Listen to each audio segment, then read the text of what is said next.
Before a game comes out on Steam, Google Play or any other platform, its developers often have to kill at least a few other games that didn't work for them for some reason.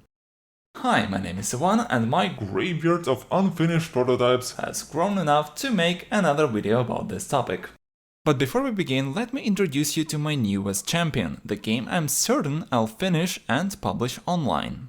This champion is Turret Rampage, a shoot-'em-up game with tower defense elements in which you are the one and only tower. If you're interested in this project or would like to help me out, you can wishlist it today or join our secret Patreon club where I've already released 15 weekly posts about this game's development. Thanks!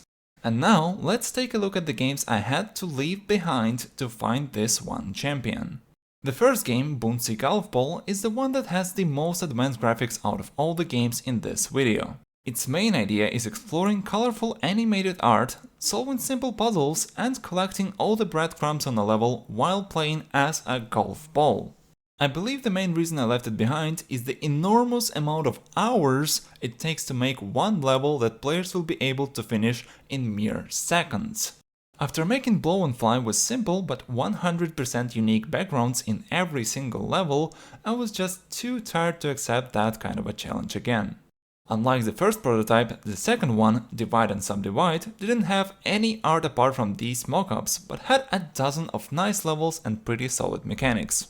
This is a puzzle game in which you control multiple characters at the same time and need to make sure every character reaches the exit simultaneously, by getting some of them stuck on the walls while the others keep moving. If I remember correctly, with this game I made the mistake of trying to work on 2 or more projects at once, and at some point I decided to finish one of them and lost interest in the other one. Another thing I remember is that the idea for Divide and Subdivide came from watching lots of Markiplier's videos about all sorts of indie games and stumbling upon a certain game about cloning male genitalia. This game is very silly, but there was something really clever and oddly satisfying about it that made me want to do my own twist on its mechanics. The third game, Rocketroll, came from a rather unpleasant period of my life when I was constantly thinking that what I do doesn't make sense, that nobody cares about my games, etc, etc. I made this prototype for a game jam organized by Tantan, where 5 developers were given the same art pack and had to make their own game with it within 3 days. I was supposed to make a video about it and even tried recording it at least 2 times, but nothing ever came out of it as I kept thinking about quitting YouTube and disappearing from social media altogether. If anyone who participated in this game jam is watching this, I'm really sorry. I still feel embarrassed about not doing my part in this collaboration. Anyway, the game I made is about maneuvering a rocket through a maze with a limited amount of moves, which can be replenished by collecting in-game pickups.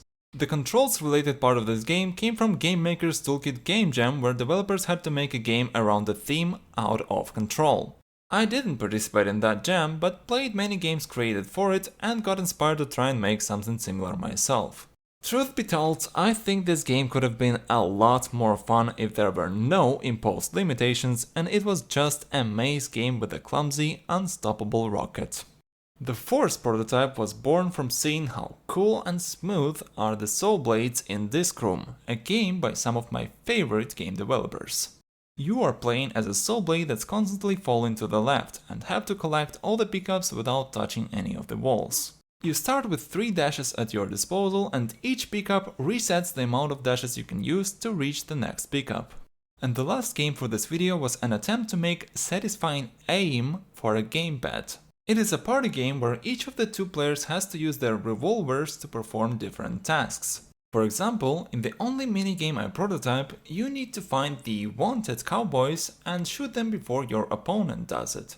I was so hyped about this one that I even made this polished artwork for it, and I honestly have no idea what happened next and why I abandoned it. Obviously, there were many more projects I put a few hours in and forgot about, but these 5 are the only ones worth mentioning. I was dead serious about turning them into real games at some point of time, but then something went wrong. Something didn't work out. And that's fine. Sooner or later it happens to all game developers. It's just a part of our job. All I can say is, if you are currently on the path of searching for that one game that you'll feel like finishing, Good luck, buddy. May you find it sooner rather than later. And that's it for today. Thank you for watching this video, and I hope I'll see you in the next one. Farewell.